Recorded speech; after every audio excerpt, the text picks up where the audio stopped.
خواطر بعنوان هي كيمياء، للكاتب والشاعر باسم بديع.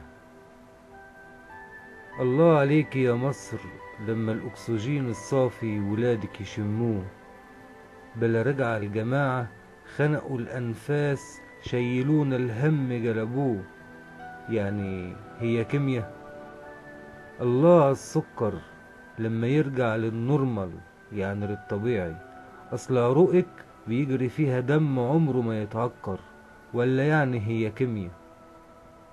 ولا اليوريا يعني البولينة، يا كلية عمرها ما تمرض، بس دي كانت محنة وعدت، يعني دي كيمياء؟ في عهد جماعة وعهد عشيرة عملنا التحاليل في الكيمياء، طلعت نزلت كان ميكروب وشوية أنيميا، أصلها مش كيمياء. يا كبدي يا ابني انت وبنتي، قالتها مواطنة على روح شهدائنا، بس الحق عمره ما يفنى وما ياخد الروح إلا اللي خالقها. هتقولي برضو دي كيمياء؟ يا سلام على النصر ويا الفرحة، وقائد حر زعيم للأمة، قضى على الإرهاب حارب الفيروس، تبقى دي كيمياء؟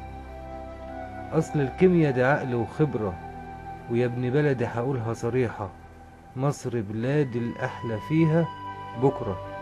ولا انتوا شايفين إنها كيمياء؟ للكاتب والشاعر باسم بديع.